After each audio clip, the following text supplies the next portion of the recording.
하시고 언론인들 진실을 말하게 하시고 법조인들 양심을 지키게 하소서. 하바바 하바바 하늘을 바라고 바랍니다. 하바바 하바바 하늘을 바라고 바랍니다.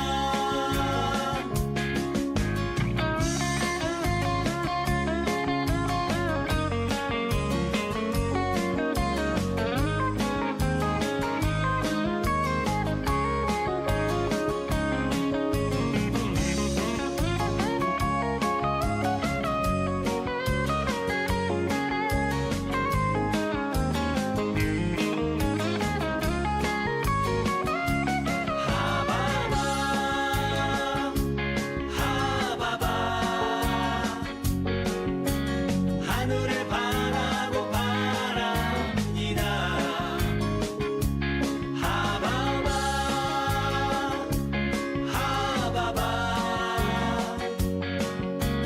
하늘을 바라고 바랍니다. 종교인들 평화에 앞장서게 하시고 우리 국민들 늘 깨어있게 하소서. 물러설 수 없는 촛불의 행진 우리 국민들 늘 승리하게 하소서. 하바바 하바바 하늘을 바라고 바랍니다. 하바바 하바바 하늘을 바라고 바랍니다. 하늘을 바라고 바랍니다.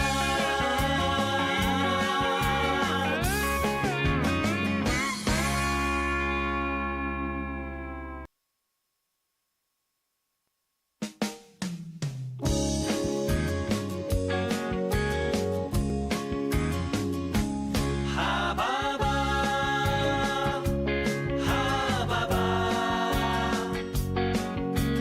하늘을 바라고 바랍니다.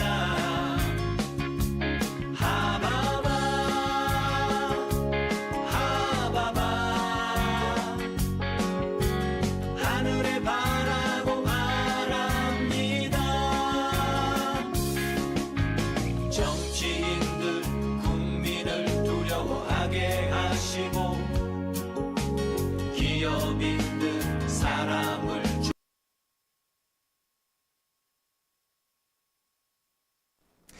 네, 여러분 안녕하십니까? 백자와 고수들 시작하겠습니다. 네, 오늘은 특별히 새로운 정부와 함께 출발하는 그런 대담이어가지고 국민주권정부와 촛불광장 이런 제목으로 대담을 준비했고요. 네, 주권자 전국회의 공동대표이신 우리 정혜랑 대표님 모셨습니다. 대표님 안녕하십니까? 네, 안녕하세요. 야, 국민주권당에서 국민주권정부 출범을 맞춰가지고 주권자 전국회의 대표님과 이렇게 대답을 하니까 뭔가 주권으로 쭉 통일이 되는 그런 느낌이 드네요, 대표님. 예. 아, 참. 예. 주권자 전국회의가 그 명칭이 또 특별한데요. 예. 한 말씀 좀 해주시죠, 소개를. 예. 주권자 전국회의는 박근혜 탄핵 당시 주요 주체 중 하나였던 민주주의 국민행동이 박근혜 탄핵된 이후에 2018년에 조직 전환을 하고 이름을 바꿔서 출범한 조직입니다. 아, 야, 그러니까 사실 박근혜 탄핵이든 이번에 윤석열 탄핵이든 정말 그야말로 주권자 운동 아니겠습니까? 예, 그렇죠. 네. 예. 아, 그때 탄생된. 네. 네.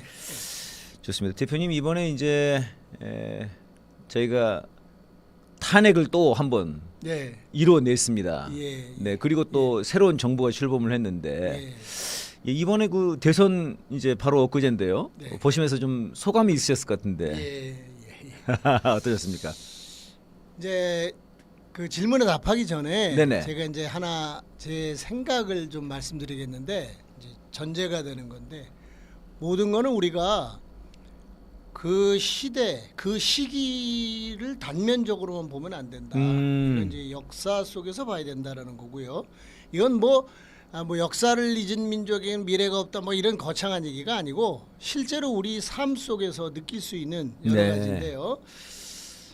사람이 이 다른 동물하고 다른 점이 있다면은 그거는 바로 시간에 대해서 알고 그리고 그에 대해서 대처할 줄 안다. 바로 이건 것 같아요. 예. 그 얘기는 시간의 영원성을 알고 그러면은 개체의 유한성을 또 안다는 거죠. 그래서 반드시 과거로부터 물려받고 그리고 후대에게 물려준다. 예. 이런 생각을 갖고 그다음에 그거를 물려주는 일을 하기 과거로부터 배우고 미래에 뭘 물려주기 위해서는 나 혼자서는 안 된다. 우리가 해야 된다. 예. 자, 이런 걸 아는 게 사람의 특징이라고 생각을 합니다. 사람은 뭐 또 여러 가지 다른 특징이 있겠지만 제가 보기에는 가장 핵심적인 게 그거예요. 그러면 이번 대선이라는 걸 우리가 과거에서부터 이렇게 좀 흐름을 봐야 되고 그리고 그거를 봐야 이제 이게 어떤 위치에 있는 것이고 어떻게 갈 것인가 이렇게. 네. 윤석열 정부는 사실 윤석열이라는 사람 자체가 우리가 흔히 얘기하는 이 보수 세력 사실은 수구 세력이죠. 예. 수구 세력인데 이 수구 세력 속에 대표 주자 대표적인 정치인이 아니잖아요. 말하자면 이제 꼬운 거죠. 네네. 그럴 수밖에 없는 그들의 여러 가지 문제점이 있고 그걸 예. 우리가 이제 역사 속에서 이렇게 좀 우리 현대사의 흐름 속에서 봐야 된다 생각을 하고요. 그래서 실제로 그 모순이 드러나면서 뭐 지난 3년 동안 뭐 말이 아니었잖아요. 네. 결국은 이게 어떤 식으로든 충돌이 될 것이고 어떤 식으로든 해결이 될 것이다 라는 거를 일찍부터 많은 사람들이 예견을 했죠. 그래서 결국은 이제 탄핵되고 탄핵 이후에 우여곡절은 많았습니다.만 네. 대선이 됐고 그래서 우리가 흔히 하는 이 사자성어로 얘기하면 사필 규정이죠. 사필 규정. 사필 규정이라고 일단 얘기하고 싶습니다. 네. 아니 그러니까 그 대표님 말씀하신 대로 사실 이제 한국의 민주화 운동의 산 증인이시지 않습니까? 아니 뭐 그렇게까지는 네. 안 되고요. 그러니까 직접 목격했다 혹은 예, 예. 그 직접 투쟁한 예. 그런 역사적인 사건으로 보면 언제부터시라고 볼 수 있습니까? 저는 이제 긴급조치 아. 때죠. 긴급조치 9호 때 제가 구속이 됐는데 그게 몇 년입니까? 1979년이에요. 그러니까 바로 80년 광주 항쟁 직전 상태군요. 그렇죠. 그런데 네네. 들어가서 얼마 안 있다가 12.6이 났어요. 아. 그래가지고 제가 석방이 됐죠. 이제 그 다음에 예. 긴급조치가 해제되고 그러고서 복학을 했는데 또 얼마 안 있다가 이제 5.17 계엄 확대가 됐고 네. 그리고 비상계엄 확대 되고 그리고 이제 휴교령이 내리고 전두환의 광주 학살이 자행된 거예요. 그때 뭐 다들 잘 아시지만 5월 15일 날 우리가 흔히 이른바 서울역 회군이라고 네네네. 그때 저도 그냥 쫄래쫄래 그냥 그게 5월 15일입니까 대표님? 5월 15일에 그랬는데 사실 그때 그때의 지도부를 탓할 것만은 아니에요. 지도부도 명확하지 않고 지도부라는 게 이제 당시 총학생회 그 연합이고 그리고 이제 서울대 회장이 제일 대표격으로 했었는데 그 국힘에 간 사람이죠? 그렇죠. 심재철이라고. 그랬는데 뭐 상당히 많은 사람들의 분위기가 뭐 이 정도 압박을 했으면 됐다라는 생각이 솔직하게 있었어요. 오히려 제 경험에는 제가 그때 3학년이었는데 4학년이죠. 4학년인데 제가 구속됐다가 제적됐다가 나왔으니까 어쨌든 복학생이에요. 어린 복학생. 네. 근데 1학년, 2학년들이 오히려 이거 해산해도 되는 거예요? 막 이렇게 항의했었어요. 그런데 저보다 훨씬 더 선배들한테 들어보면은 이제는 쟤네들도 우리도 정도를 아. 다 아는데 뭐 이런 얘기도 많이 했습니다. 이 정도 했으면 됐다. 그렇죠. 충분히 보여줬다 이 정도면. 예. 그리고 이제 우리가 또 다른 방면으로 저기를 할 수 있다. 뭐 이렇게 생각을 한 거예요. 이번에 그 4월 4일 직전에 네네, 파면 직전에. 예, 파면 직전에 그때 생각이 많이 나더라고요. 우리가 이거 이러다가 당하는데 이런 생각이 들더라고요. 그래서 광장에서 우리가 밤을 새워도 계속 세워야 된다라는 주장을 제가 속해 있는 주권자 전국회의가 또 속해서 이 비상시국에 대응한 게 전국 비상시국회의입니다. 네네. 전국 비상시국회의가 그 1,700개 단체가 모인 비상행동에서 그런 주장을 이제 좀 했는데 그때 4월 1일 날 밤을 새고 네네.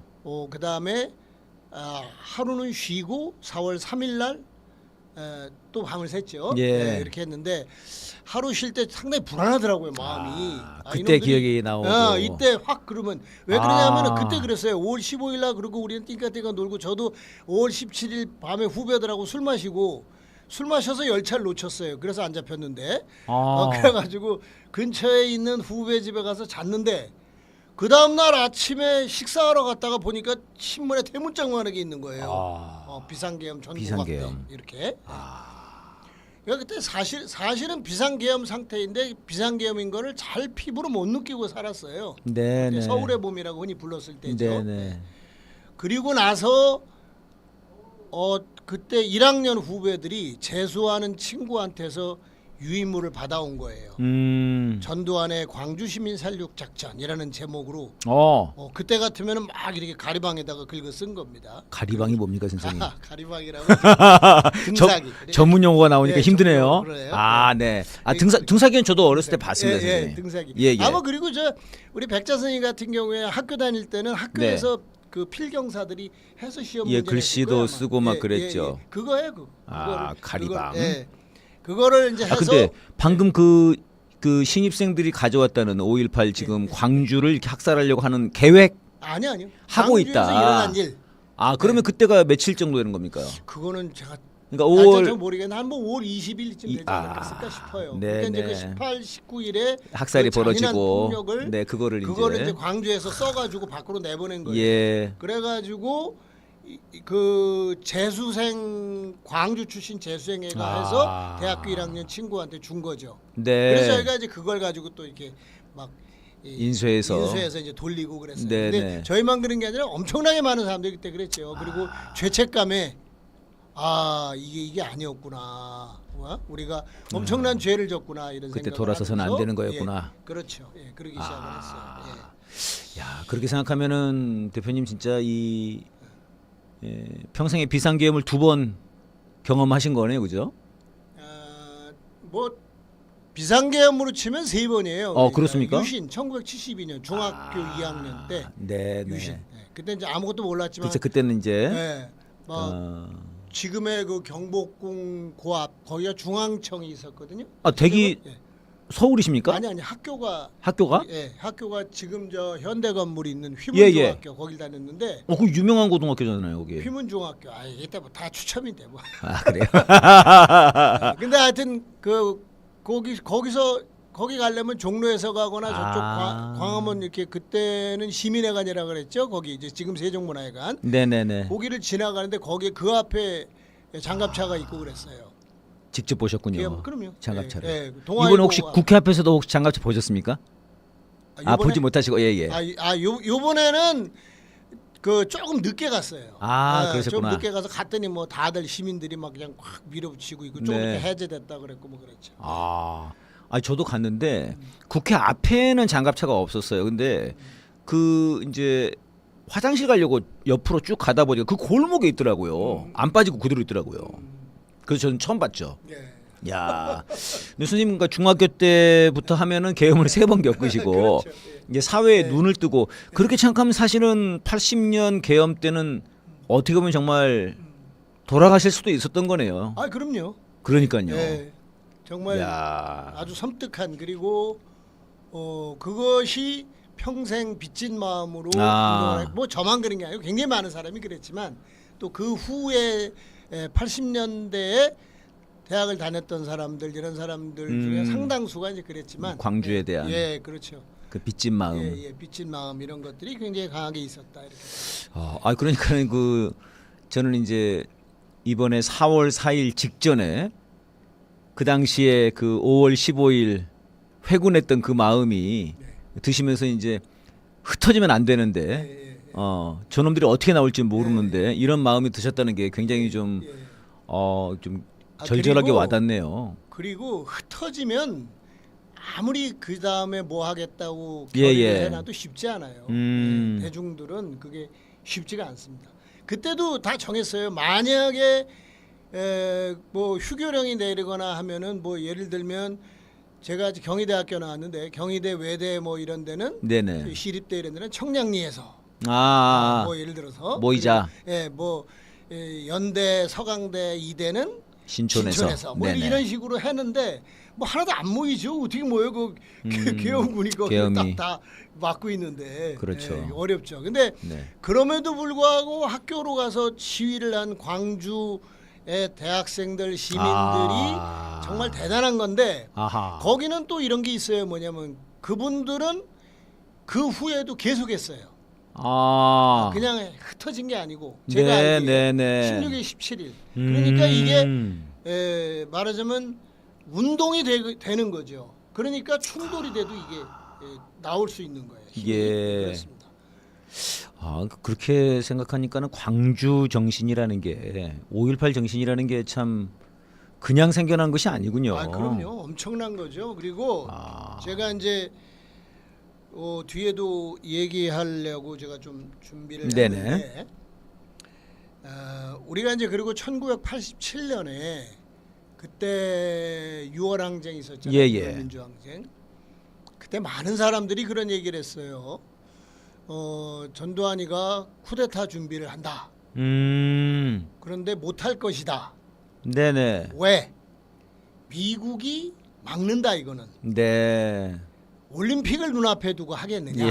예. 그리고 전두환 그 신군부 내의 다음은 나다. 요즘 뭐 요전에 저 할 때 난가 하는 것처럼 난가병. 뭐 노태우 정호용 뭐 이렇게 이어진 애들이 그 당시에 걔들이 반대한다. 뭐 이런 그 소문들 가지고 그런 얘기들 했는데 네네. 제가 보기에는 1987년에 전두환이가 새로운 비상계엄 친위 쿠데타를 하지 못한 굉장히 중요한 이유가 네네. 광주 때문입니다. 1980년에 대한 두려움이에요.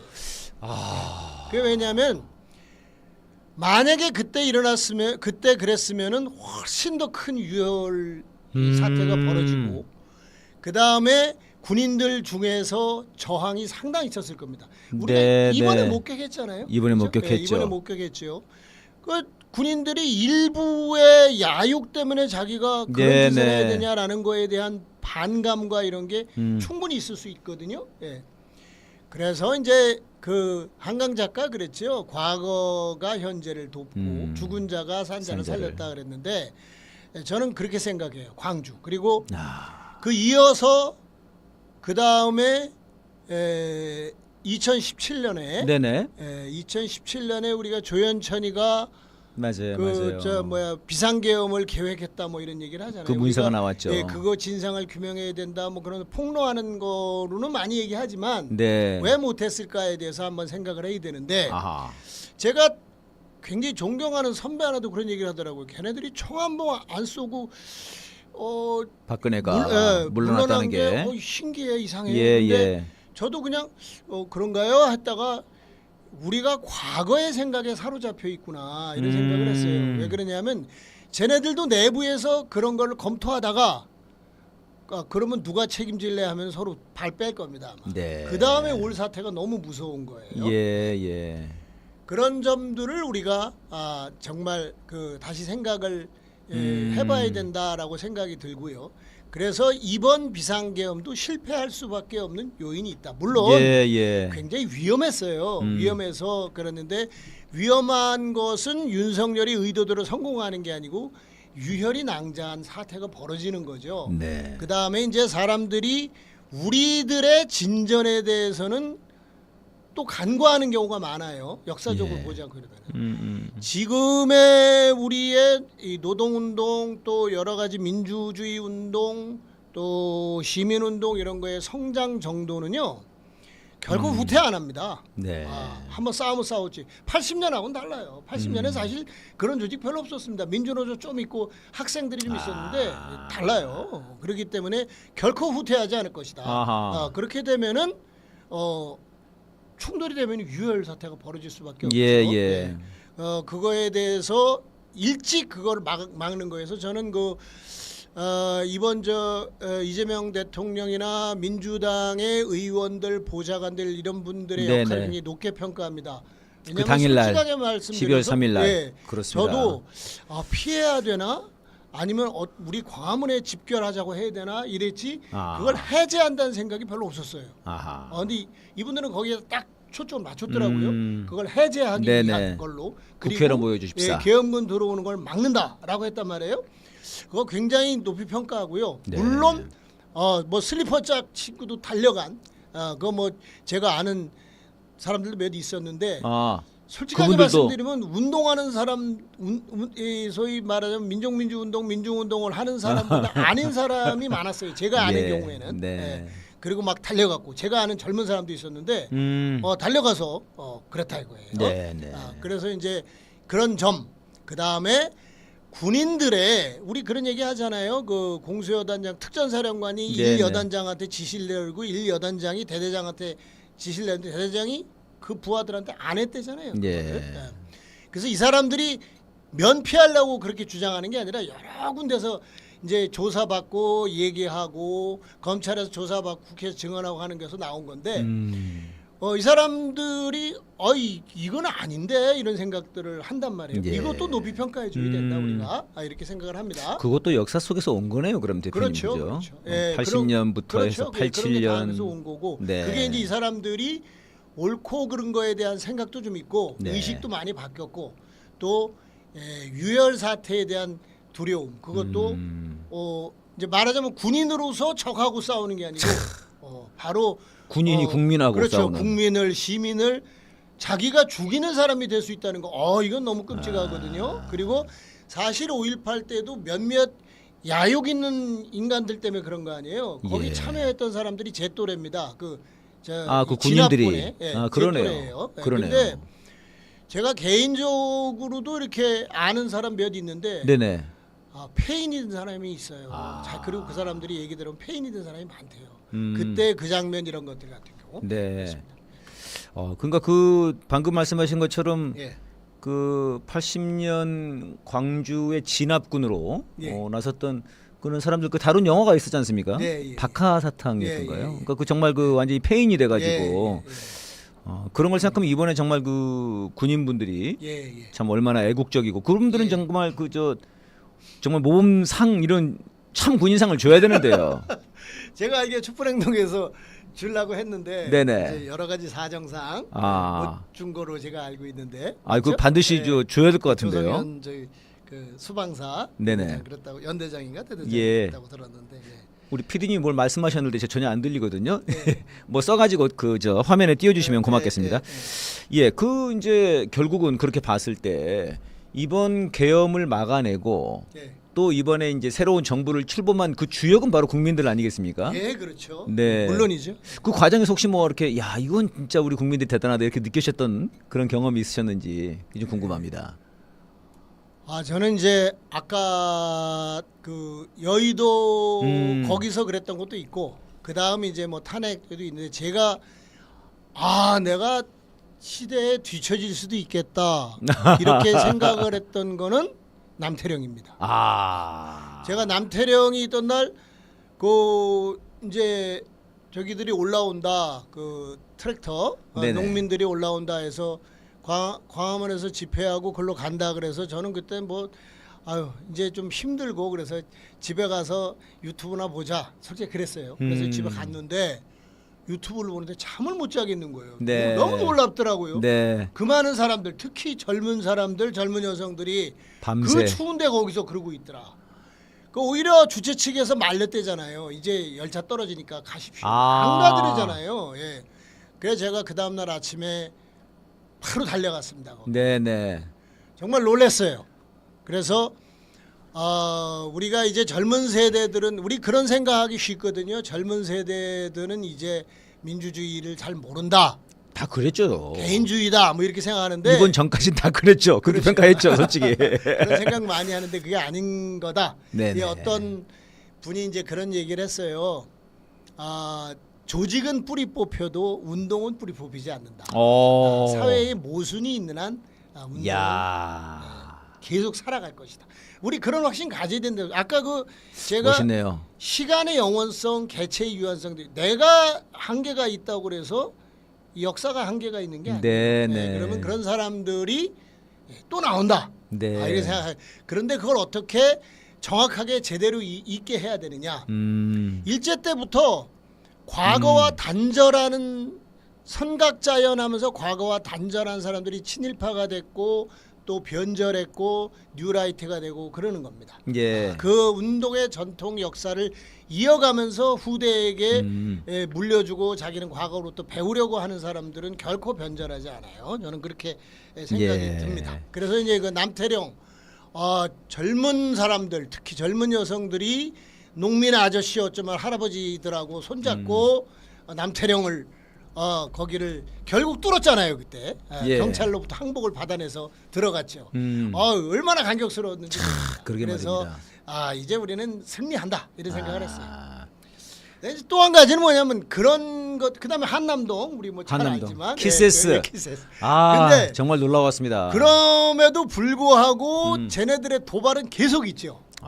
놀랍죠, 그죠? 네. 정말 그 누구야 전두환이가 아니죠. 윤석열이 구속 취소. 그때 정말 충격 받았어요. 네. 그리고 그 다음에 또 누구죠?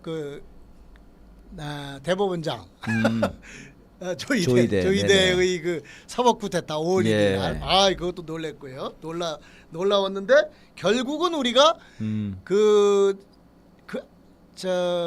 윤석열 구속 취소만 기습적으로 당했지 나머지는 다 진압을 했죠. 그렇습니다. 시민의 힘으로 진압. 그것도 참 놀라운 것 같습니다. 예. 네, 뭐 정치권들끼리의 싸움이 아니라 기득권과 국민들의 싸움. 네. 그래서 이제 여기서 한 가지 말씀드리고 싶은 것은 1987년까지 우리가 굉장히 많은 사람이 죽고 피 흘리고 하면서 왔는데 그 이후에 민주주의를 정의를 내리자면은 절차적 민주주의의 정착이다.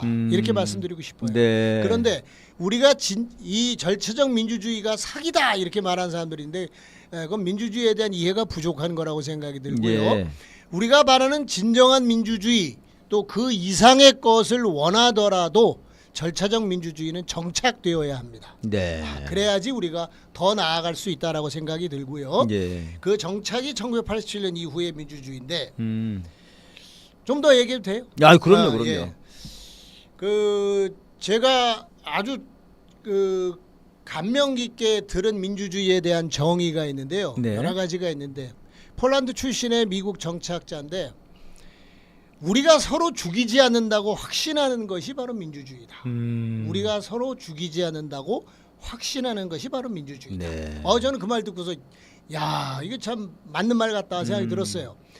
자, 우리 현대사로 봅시다. 이승만 엄청나게 많은 사람 죽였죠. 뭐 전쟁 전후는 물론이지만 뭐 김구 이런 사람 이런 분들 또 경쟁자였던 신익희조차도 신익희는 뭐 증거는 없습니다만 그렇게 사람들이 많이 의심하잖아요. 그리고 또 조봉암 사법살인, 박정희 말할 것도 없죠. 장준하 선생 의문의 죽음, 그리고 또 인혁당 재건이 8분 사법살인 뭐 등등 그런 거에다가 뭐 여러 가지가 있었어요. 전두환 뭐 말할 것도 없고요. 시작부터 막 했고 살인마 그 자체죠. 그렇죠. 살인마 그 자체고 그 다음에 얼마나 많은 사람이 죽었습니까? 의문사 당하고 결국은 이제 박종철, 이한열 열사들을 죽임으로써 지 정치적 생명을 끝낸 거 아니에요?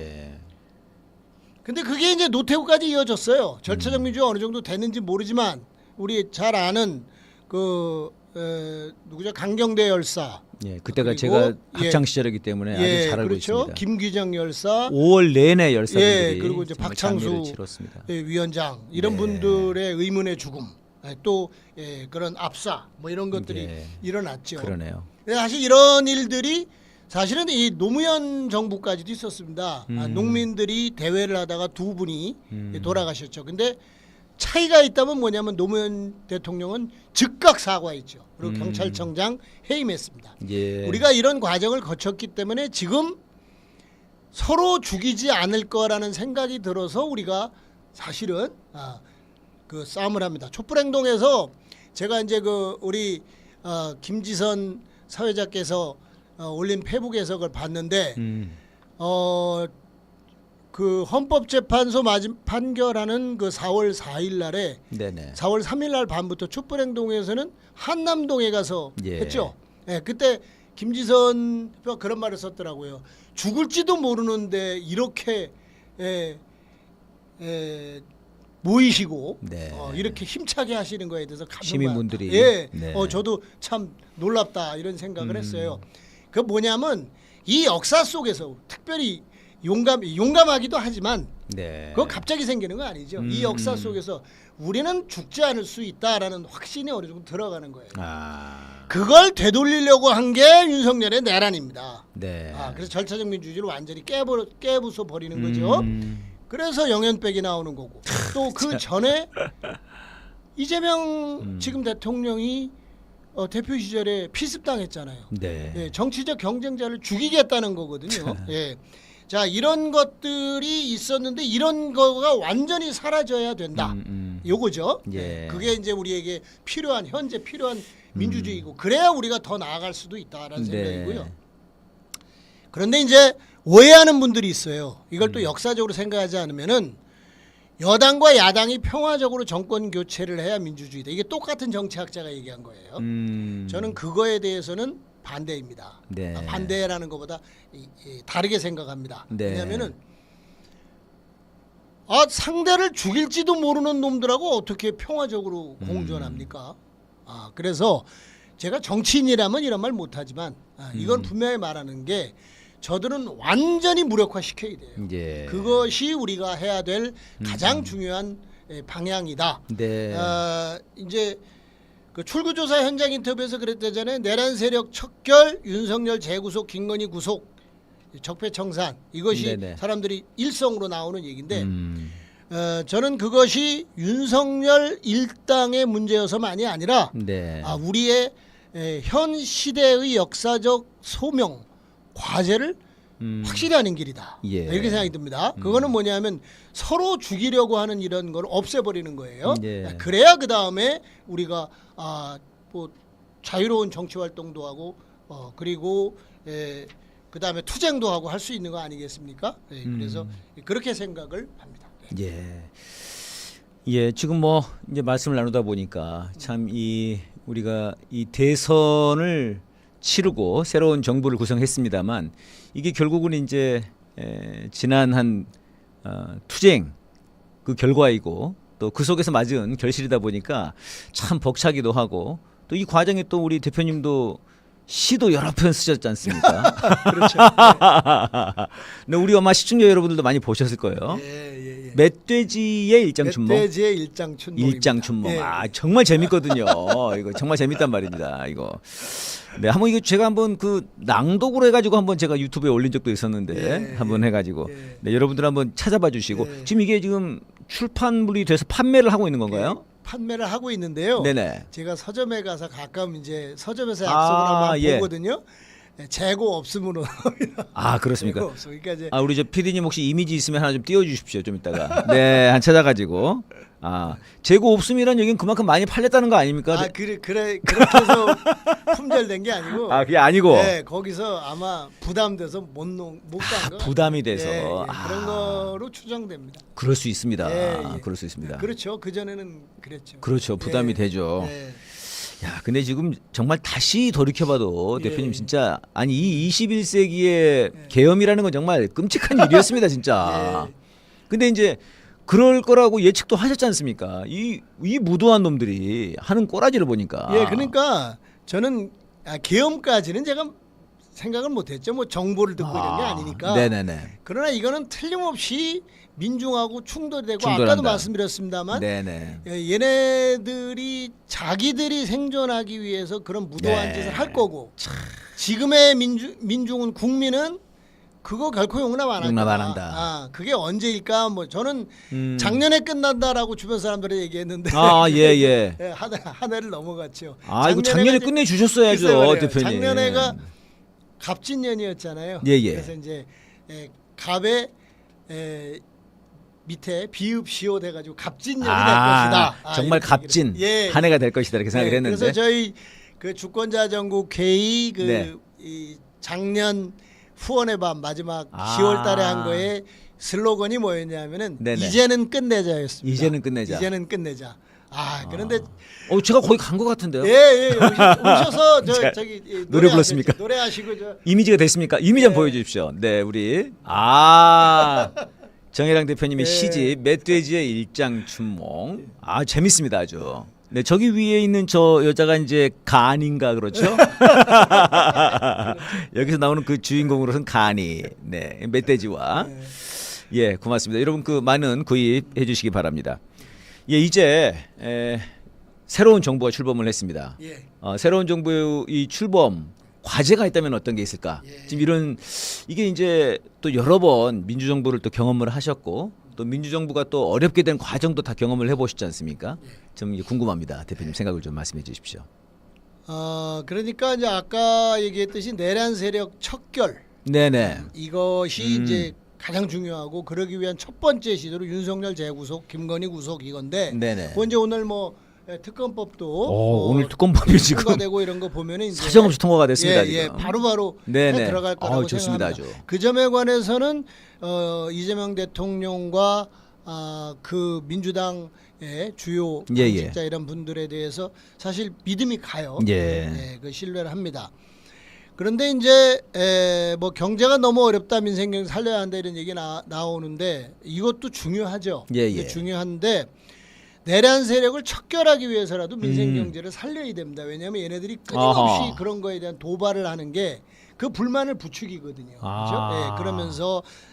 그러면서 자신들의 입지를 확대하기 위해서 하니까 민생경제 살리는 거 이거 이제 굉장히 중요하다. 이렇게 생각이 들고 우리 저 비상행동의 이름이 그렇지 않습니까? 내란 청산과 사회 대개혁을 예. 사회 대개혁 비상행동인데 사회 대개혁이 정말 중요하다. 이렇게 생각이 들어요. 왜냐하면은 내가 민주정부가 수립됐는데 이게 뭔가 다른 정부다라는 느낌이 들어야 되지 않겠습니까? 네. 그 이전의 과오를 되풀이해서는 안 된다라고 생각을 합니다. 근데 이제 여기서 내란 청산에서 우리가 요즘 이제 그 많이 얘기되는 극우 예. 세력에 대해서 제가 이제 한 말씀 드리고 싶은데요.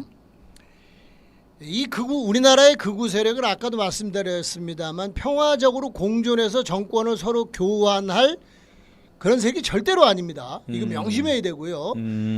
현재도 뭐 한 40%나 표를 얻을 정도의 막강한 힘을 현재도 가지고 있다라고 예, 봐야 네. 되는데 사실 우리나라에서 평화적인 정권 교체가 돼야 된다면은 그거는 민주당 스스로도 그렇게 말했으니까 중도 보수인 민주당과 네네. 진보 정당 사이에서 진보정당들이. 돼야 되는 거죠. 네, 그건 뭐 다들 이렇게 생각하는데 그러려면은 뭐 여러 가지 과제가 있겠습니다만 이 우리의 극우 세력은 상대를 죽일 수도 있는 자들입니다. 언제든지 사람들의 불만을 폭발시키고. 그러니까 그 불만 요소를 많이 없애는 거에 노력을 해야 돼요. 예. 그냥 까부순다고만 되는 게 아니고 뭐 잡아들이고 뭐 이래서만 처벌해서만 되는 게 아니고 사회적인 불만 요소를 없애야 되고 그리고 현실화할 그것을 폭발을 현실화할 의도 이런 거를 면밀히 검토해서 잡아내야 되는데 중요한 거는 말이에요. 예. 우리나라는 원래가 극우 세력입니다. 우리나라의 그 집권층과 기득권들이. 극우 세력은 왕왕 오해가 있어요. 지금 우리 사회가 양극화가 심화되고 또 세계적인 추세 속에서 극우 세력이 새로 젊은이들 속에서 태동된다라고 하는 오해들을 합니다. 예. 저는 아니라고 봐요. 그건 아니라고 봅니다. 음. 현재 민주당이나 뭐 진보정당도 마찬가지겠습니다만 젊은 사람들한테 특히 젊은 남자들한테 크게 지지를 받지 못하고 그 틈에 이제 이준석 같은 희한한 인간이 나타나서 그런 점은 있는데 그것이 바로 지금 젊은 사람들이 극우 세력, 수구 세력의 온상이다라고 말하는 거는 그건 아니라고 봐요. 네. 그 전에 어떤 사람들이 그런 얘기합니다. 서부지법 난동 보니까 맨 젊은 남자들 아니냐. 네네. 저는 그런 분들한테 되돌려주고 싶은 말이 있어요. 어허. 뭐냐? 바로 계엄 저지할 때 여의도에서 장갑차 막아서고 하는 사람들 누굽니까? 다 20, 30대 남자예요. 예. 그러니까 이거는 왜 그러냐? 힘을 쓰고 이런 거니까 남자들이 나섰던 거고 그들을 바로 20, 30대 남자의 대표적인 거로 말하는 건 곤란하다. 네. 다만 20, 30대 남자들이 조금 보수화돼 있는 거는 맞아요. 그거. 예. 그거는 이제 이 성차별이 상당히 약화돼가는 과정 이런 거에서의 상실감 등등이 있을 거라고 추정이 되는데 네. 그것까지는 뭐 더 나갈 것 없고요. 현재는 이제 이 국가 권력에 의해서 극우적으로 육성되던 이들이 그게 잘 안 되니까 국가 권력을 이제 뺏기니까 그러니까 그 다음에 이거를 민간 속에서 키우려고 하는 것이 네. 이명박 때 정도서부터 시작이 됐고 최근에 이제 막 그 위기에 몰리면서 본격화하고 있다라고 생각이 드는데요. 그러나 이들은 소멸돼가는 존재라는 것이 분명히 있어야 됩니다. 그래야지 우리가 그거에 대한 대처를 제대로 할 수 있어요. 자꾸 그 서구와 빗대서 우리에게 극우 세력이 이렇게 된다라고 이야기하면은 곤란하다라고 생각이 듭니다. 그래서 이제 이런 점에서는 우리가 언론 개혁 네. 그리고 그 다음에 이제 교육에 대한 문제가 굉장히 중요하죠. 교육이. 지금 이제 뭐 최근에 또 나왔죠. 리박 스쿨이라고 그러죠. 저는 리박이라고 해가지고 무슨 교육을 그쪽에서 굉장히 신경 쓰는 거예요. 예, 뭐 리복을 흉내낸 적이 있어요. 리박. 그게 아니고 이승만 박정희더라고요. 그렇더라고요. 근데 많이 알고 있는 사람 많이 압니다만 박정희가 이승만을 격하했어요. 사실은. 네, 예. 이제 5.16 이후에 이제 4.19의 공을 자기가 쓱 차지하려고 그랬습니다. 그리고 전두환이에 대해서 전두환과 관련된 비밀 문서를 많이 본 사람들이 그런 얘기를 해요. 전두환이도 이승만이는 되게 싫어했다. 이겁니다. 네. 네. 왜냐하면 얘네들이 자기네들은 그런 놈은 아니다. 뭐 이런 소리 하고 싶은 거예요. 그때는 젊지도 않았지만 원래 젊었던 그런 이제 그런 새로운 생각을 가진 군인들이다. 이런 거를 이제 하고 싶어 하는 거라는 거예요. 근데 사실 이승만 자유당 정권은 얼마나 황당무계합니까? 그리고 이승만은 그 기준으로 봐도 보수의 기준으로 봐도 많은 국민들한테 거짓말하고 도망친 놈 아니에요. 이거 그죠? 예, 그리고 뭐 국민방위군 사건 이런 건 뭐 정말 뭐 이런 인간이 없어요. 이 따지고 들어가면 근데 그런 인간을 존경한다고 갖다 놓고서 이제 하는 짓거리. 박정희. 네. 방송에서 이런 말해도 되는지는 잘 모르겠는데요. 네. 나중에 문제 되면 마음껏 하셔도 괜찮습니다. 네네. 박정희 어떤 인간이에요? 자기 딸보다 어린 여자하고 술 마시고 그러다가 부하한테 총 맞아 죽은 인간 아니에요? 네. 지 신복한테. 그렇죠. 오죽했으면. 네, 그렇죠. 그 인간의 그 죄나 이런 건 말할 것도 없어요. 그래서 문제는 뭐냐면 쟤네들이 교육에 여기라는 게 우리는 안 하고 걔네들 그런 게 아니고 사실은 우리가 제도권 교육 이외의 교육이 80년대에서부터 굉장히 이렇게 뿌리를 내려온 겁니다. 주로 처음엔 대학가에서 그 다음에는 뭐 노동조합에서 또 많은 지역 시민단체들에서 어느 날 얘네들이 놀란 거예요. 예. 그리고 진해 기준으로는 그렇습니다. 우리 이제 여기 이제 방송하는 김에 하나 말씀드리겠는데 6월 6일이 무슨 날인지 아세요? 6월 6일 하면은 많은 분들이 현충일. 맞죠? 현충일인데 그거보다 우리가 기억해야 될 거 6월 6일이 바로 반민특위가 습격당한 날입니다. 그래서 반민특위가 습격당해서 해체될 수밖에 없었던 날입니다. 반민특위가 왜 중요하냐면요. 이게 현재하고 연관되는 거예요. 자, 우리가 많은 국민들이 존경하는 노무현 대통령 뭐라 그러셨습니까? 해방 전후사의 인식을 읽고서 거기서 반민특위가 습격당하는 걸 보고 피가 거꾸로 솟아오르는 느낌을 받았다. 그분은 원래 학생운동하고 그런 분 아니죠. 예. 나중에 그걸 읽고서 정말 사람이 원래 그 토양이 괜찮은 분이니까, 품성이 괜찮은 분이니까 그거 보고 흥분을 안 할 수가 없는 거예요. 피가. 자, 우리가 나베라고 부르는 나경원, 이 사람 뭐라 그랬어요? 반민특위가 생기고 나서 국민을 분열시켜서 혼란이 오고 그랬잖아요. 아니 뭐 자기가 그렇게 생각한다도 아니고 그게 당연한 것처럼 그렇게 말해요.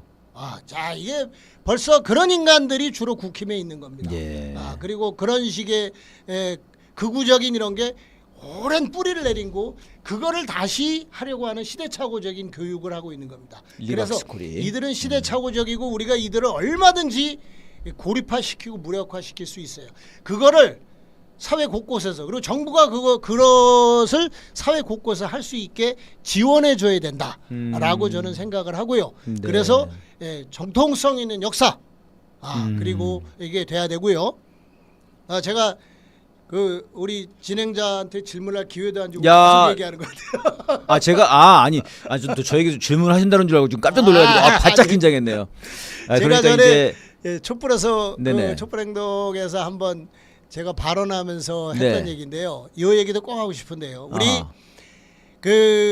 우리나라는 스스로 독립하지 못해서 분단됐고 이 모양 이 꼴이다. 스스로 독립하지 못해서 분단된 거는 맞아요. 그러나 우리나라 사람 중에서 내가 친일파요 하는 사람은 없어요. 하는 놈 없어요. 진짜 친일파가 분명한 놈인데도 일본에 대해서 막 숭상하는 소리 하다가도 친일파라는 발끈합니다. 그게 왜 그래요? 그게 바로 독립운동가들이 친일파는 나쁜 놈이다라는 걸 우리 유전자에 심어준 거예요. 역사적인 문제군요. 그분들이 얼마나 고생을 하면서 이렇게 살았고. 그렇습니다. 그리고 우리 이제 앞으로 넘어야 할 과제 속에서 민족의 주권을 찾아야 되는데 거기서 우리가 미국 문제를 얘기 안 할 수가 없죠. 바로 그들이 엄청난 이 무력과 이 한반도 남쪽을 초토화시킨 거기서 우리가 4.3에서 그걸 알 수 있는 거예요. 4.3에 미국의 책임이 있고 미국이 그걸 아주 그냥 유혈낭자하게 거의 5만 명이라고 추정된 사람을 죽인 거 아니에요? 그런 것 때문에 우리가 그것도 넘어설 정도의 힘이 못 돼서 그런 건 통한스럽지만 그러나 우리는 자랑스러운 독립운동의 역사가 있다. 그리고 그것이 민주화운동으로 이어졌고 민족민주운동, 통일운동, 민중운동으로 이어져 온 겁니다. 그런 점을 분명하게 생각하고서 지금 우리가 다음 단계로 넘어가기 위한 현재의 과제를 충실해야 된다. 이렇게 말씀드리고 있습니다. 알겠습니다. 지금 이제 결국은 이 내란을 청산하고 사회를 크게 개혁하자. 이게 이제 지금 시대적 어떤 과제가 아닌가 싶은 생각이 들고요. 그런 속에서 지금 이제 오늘 통과된 그런 내란 특검법, 또 명태균, 김건희 특검법 이런 것들도 있고, 그런데 사실 이제 이 검찰 공화국이었기 때문에 이 검찰 개혁도 굉장히 중요할 것 같고요. 그렇죠. 또 돌이켜 보면은 우리 대표님께서 예전에 이제 검언 개혁 우리가 촛불을 할 때 그 당시에 가장 선봉에 또 계시지 않으셨습니까? 이 검찰 개혁, 언론 개혁 이러면 또 굉장히 생각이 많으실 것 같은데요. 이 말씀 한 번만 좀 해주시죠. 저는 검찰 개혁은 이건 너무나 당연한 거예요. 근데 우리가 항상 개혁에서 제도적인 개혁이 굉장히 중요하죠. 그런데 제도적인 개혁이 이 절차적 민주주의를 정착시키고 완성하는 데서 중요한 문제인데 그 점이 검찰 개혁과 관련해서는 많은 사람들이 얘기를 하기 때문에 제가 덧붙이진 않겠습니다. 근데 다만 한 가지 얘기하고 싶은 게요. 진보적인 사람들 속에서도 그런 얘기 많이 해요. 공수처는 무능하고 공수처는 없는 게 낫지 않냐는 얘기들을 지난번에 상당히 무력하게 했기 때문에. 그러나 또 어느 정도 역할을 했어요. 이번에. 저는 공수처를 무력하게 만든 것이 일단 국힘들의 강력한 반대였고 또 그거에 대해서 우유부단하게 대처한 전 정권의 책임이 있다라고 생각이 듭니다. 공수처는 강화시켜야 된다라고 생각이 들고요. 그다음에 제도 개혁은 반드시 뭐하고 결부돼야 되냐? 인적 청산하고 결부돼야 됩니다. 지금 이제 우리가 그 인맥을 소상히 알고 있는 그런 분들이 이제 야당에서도 여러 분 있잖아요. 네네. 뭐이저 추미애 의원서부터 예. 박은정 의원 뭐 등등해서 있는데 이분들의 그리고 현직으로도 있죠. 예, 임은정 네네, 검사. 검사라든가. 네네. 그래서 이분들의 의견을 충분히 반영해서 저는 그 검찰에서 잘못된 인맥은 확실하게 청산해야 된다. 확실하게. 인사권을 발휘해서 이렇게 예, 생각이 네. 들고요. 언론 개혁의 중요한 거는 역시 조선일보죠. 아. 예. 조선일보는 물론 민주주의 사회에서 절차적 민주주의가 있는데 이걸 강제 폐간시킬 수 있느냐? 그거에 대해서는 참 어려움이 있는데 아무튼 이제 일단 우리가 그들을 스스로 폐간할 수밖에 없게끔 만드는데 많은 노력을 기울여야 된다. 네. 그렇지 않아도 또 조선일보 폐간 투쟁 정말 고생하시는 분들이 시민행동도 계시죠. 있고 네네. 그러죠. 그분들 정말 훌륭하신 정말 분들입니다. 대단하신 분들이시죠. 저보다 대개가 연세가 많으신 분들이에요. 몇 분 빼놓고는. 네네. 그런데 그분들이 정말 그 매일 해요, 매일. 네. 눈이 오나 비가 오나. 그 조선일보 앞에서 예. 조선일보 옆에 원표공원에서. 원표공원 예, 공원입니까? 원표공원이죠. 네, 원표공원. 네. 그 코리아나 호텔 옆에. 네, 바로 옆에. 그래서 이제 네네. 조선일보로도 들어가서 또 하고 나오기도 네. 하고 이렇게 합니다. 그 골목으로 들어가서. 예, 그런데 아무튼 조선일보는 보면 안 돼요. 네. 그 만약에 뭐 저 학술적으로 또는 여러 가지 그걸 위해서 비평을 위해서 보는 분들은 할 수 없지만 일반 네. 독자는 보면 안 됩니다. 그건 예. 자기가 병들어요. 병든다. 예. 그래서 이제 그걸 말씀드리고 싶고 그 다음에 이제 뭐 이 언론 3법 그 거부권으로 윤석열이가 거부권했던 거 바로 다시 살려야죠. 네. 그래서 언론개혁법들. 예, 그렇죠. 그래서 공영방송은 확실하게 얘가 돼야 되겠죠. 그 외에 뭐 이제 뭐 이 여러 가지 있는데 뭐 이진숙이 얘기 유일임이 네, 하다 네, 보면 네. 끝이 없으니까 그거 이제 그 정도 하죠. 뭐 예, 그보다 더 알겠습니다. 전문가들도 많으시니까. 예. 예, 지금 이제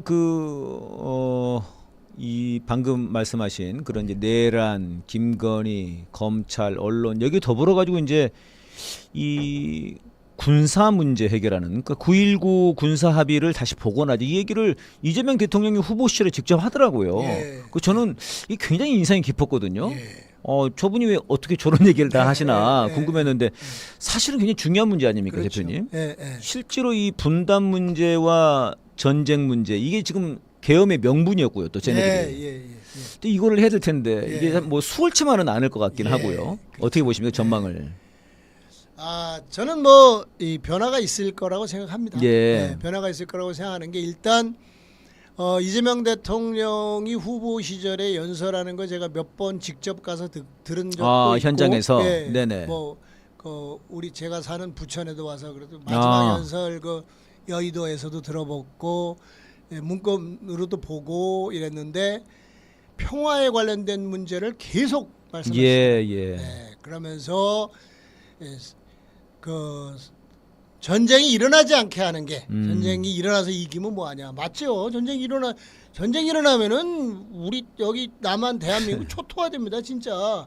물론 북한도 무사하진 못하죠. 그러나 그래가지고 우리끼리 다 작살이 나버리면 네. 되겠습니까?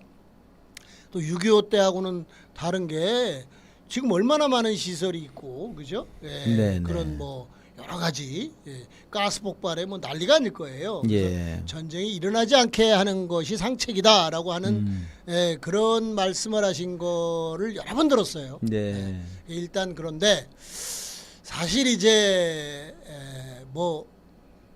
북도 이쪽에 진정성 있는 정부가 들어서고 하게 되면 좀 변화를 보이지 않을까 생각을 하고요.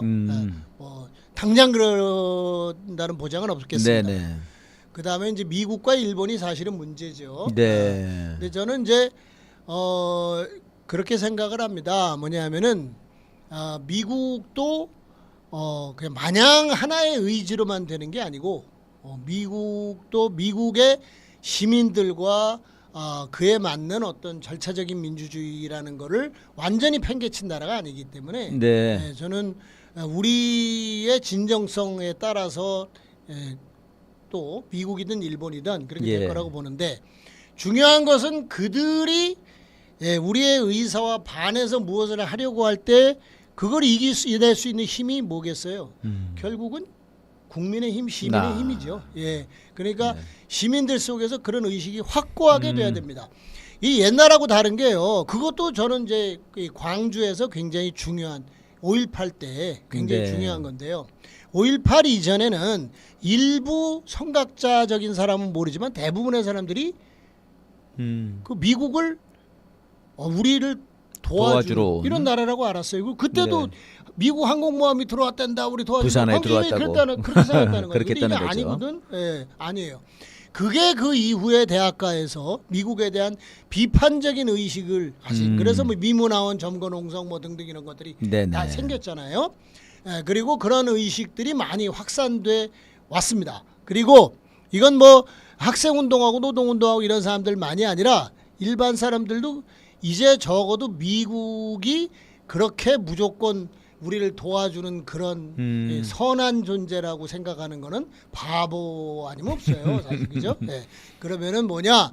지들은 지들 이익대로 간다. 근데 생각이 이제 그 이익이 우리를 도와주는 이익일 것이다라는 생각, 또 그 이익에 반하면 우리가 살기 힘들다라는 생각까지는 아직 좀 있어요. 네, 두려우니까. 네. 그런데 요즘 그게 깨져나가죠. 네. 예, 방위비 그냥 터무니없이 그렇죠. 협상 다 했는데 또 올려달라는 거나 관세 협상 이런 데 깨져나가죠. 이렇게 될 때 아주 지혜롭게 대처하면서 한다는 네. 건데 저는 그 점에서는 아직은 뭐 정부가 잘할 거라는 믿음을 갖고 있습니다. 네. 예, 아니 그렇지 않아도 방금 그 말씀하신 것 관련해 가지고 이번에 이제 그 대선 전국에서 미국이 아주 노골적으로 개입을 했지 않습니까? 예. 의회조사국에서 예, 뭐 예. 발표를 하고 이재명 대표를 당시에 뭐 거의 뭐 예. 범죄자 취급하고 그리고 이제 조세빈이라고 하는 예. 대사 네. 대리인데 그냥 말하자면 그냥 네. 대사인데 네. 나서 가지고 막 이재명 윤석열 같이 날려든다 그러고 브런슨이라고 하는 뭐 작전은 일개 사령관인데 지가 6월 4일부터 한국 정신 똑바로 차려라 뭐 이렇게 막 얘기를 하고요. 근데 이제 또 이번에 엊그제 백악관에서 백악관 대변인이 한국 그 대선 관련해 가지고 이 중국 얘기를 갑자기 꺼내면서 뭐 이런 일을 했단 말입니다. 예, 예. 그러니까 이게 지금 미국 입장에서 본다 그러면은 자기들은 어떻게든 좀 윤석열 같은 애 좀 해보고 싶었는데 이제 결국은 안 돼 버리니까 좀 난감한 건 있겠습니다만은 우리로 놓고 본다 그러면 이건 정말 노골적인 자신들의 탐욕을 드러낸 건데 네. 이게 아무래도 이제 이재명 대통령의 앞으로 행보에 사실 이제 쉽지만은 않을 거다 이런 예. 좀 예. 예상이 되는 것 아니겠습니까? 예, 그렇죠. 네, 이때 이제 방금 말씀하신 것처럼 이제 예. 광장의 힘, 예, 예. 네, 이게 중요하다 이런 말씀이시군요. 예, 예, 그렇죠. 예. 근데 이제 그게 네네. 조금 지혜로울 필요는 있죠. 네. 예. 왜냐하면 이제 우리가 독재를 지원하는 미국을 비판한다 이 기조였어요. 80년대는. 예. 그리고 이제 그 다음에 뭐냐면은 친일을 강요하는 일본의 굴종을 강요하는 네. 미국을 비판한다. 그다음에 이제 전쟁을 부추기는 또는 그 전쟁의 우리를 이 전쟁의 소모품으로 하려고 하는 미국을 네, 비판한다는 네. 기조가 음. 이제 어느 정도 서야 되겠죠. 그렇게 하고 아까도 말씀드렸습니다. 미국 내에서 그렇게 쓸데없는 짓을 하고 쓸데없는 발언을 한 애들이 네, 그 일련하는 네. 이런 분위기를 만들려면은 국민들이 압도적으로 그런 걸 싫어한다라는 네, 네. 걸 보여줘야 됩니다. 우리가 그렇죠. 보여줘야 된다. 예, 그렇죠. 우리 국민들이 그래야 미국의 정말 뜻있는 그런 양심 있는 그 지식인들, 네. 뭐 시민들이 그런 쪽으로 여론을 만들어가지 않을까 생각합니다. 네. 옛날에 베트남전 때 그랬듯이 그렇게 생각합니다. 사실 이제 어떻게 보면은 이게 한미 관계라고 하는 게 참 그 미국의 노골성 이게 노골적인 그 야욕 이런 것들을 정말 지금 드러내 버린 것 같거든요. 예. 근데 그 중에서 좀 이제 다른 것보다도 제일 걱정되는 거는 이 대만 전쟁에 한국을 끌어들이려고 하는 거 이게 지금 가장 커 보이는데요. 예. 말하자면 이제 지금은 정말 전쟁을 강요하는 예.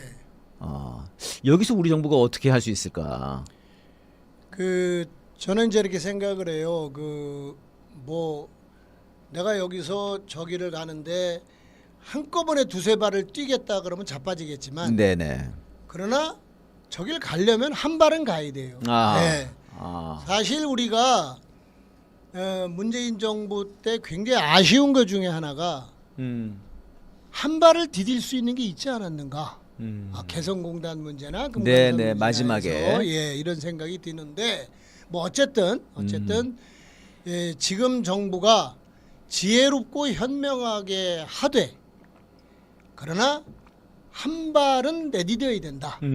그러면서 그래야 되고 안 되는 건 안 된다고 단호하게 해야 된다. 네.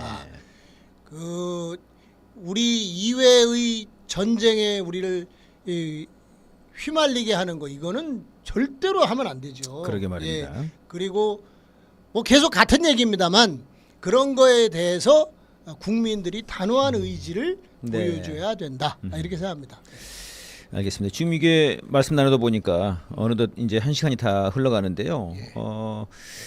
이 마지막으로 그 질문을 한번 드려보겠습니다, 대표님. 그 이번에 이제 결과로 놓고 본다 그러면은 결국은 50%를 넘지는 못했습니다.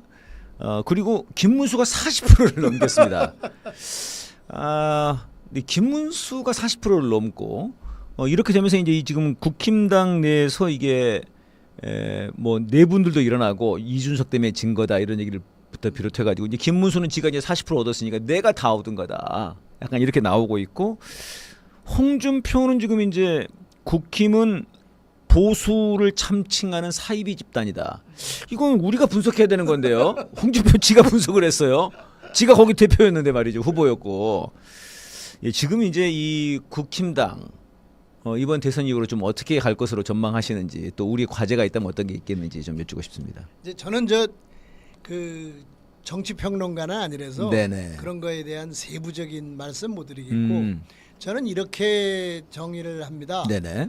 왜냐하면 국힘당은 벌써부터 없어졌어야 할 그런 진지게. 집단이다. 아까도 말씀드렸습니다만 그래서 밖에서 후보를 꼬우는 거예요.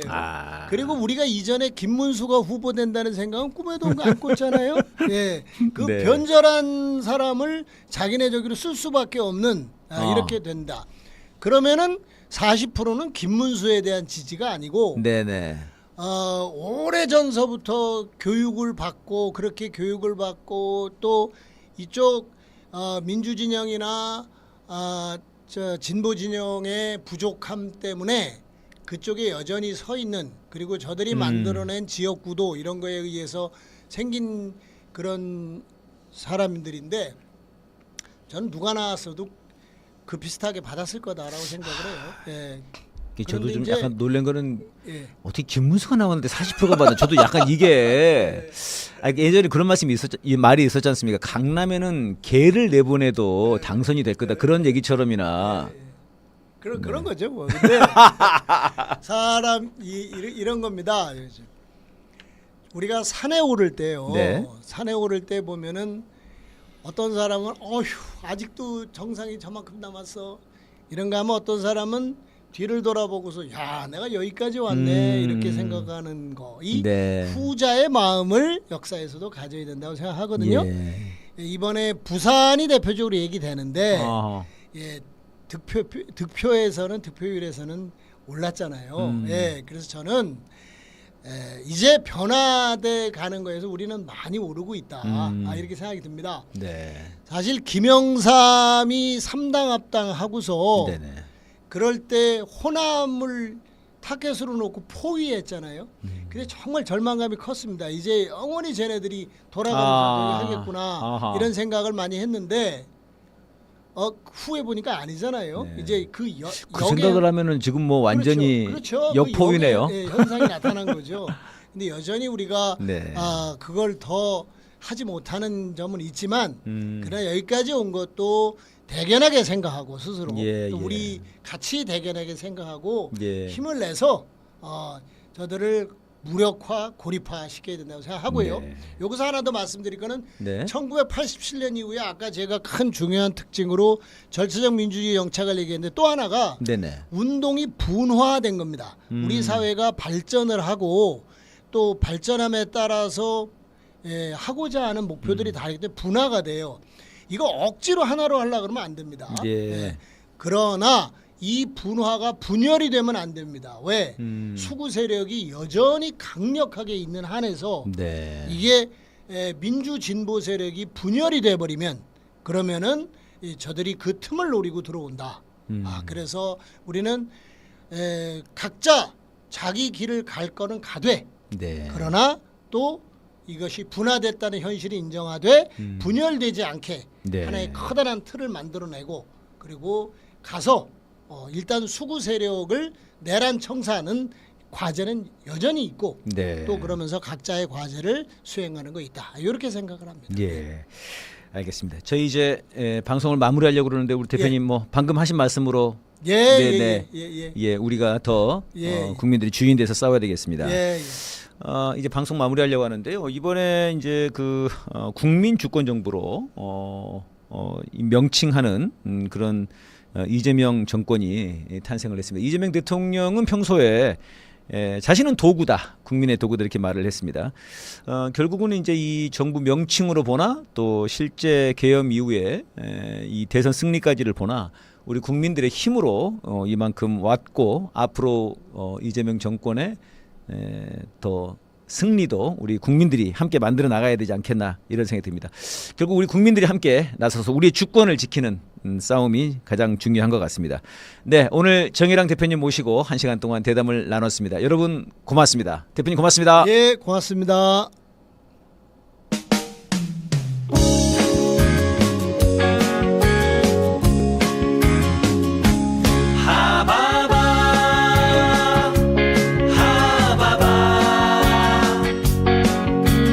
하늘을 바라고 바랍니다. 하바바 하바바 하늘을 바라고 바랍니다. 정치인들 국민을 두려워하게 하시고 기업인들 사람을 존중하게 하시고 언론인들 진실을 말하게 하시고 법조인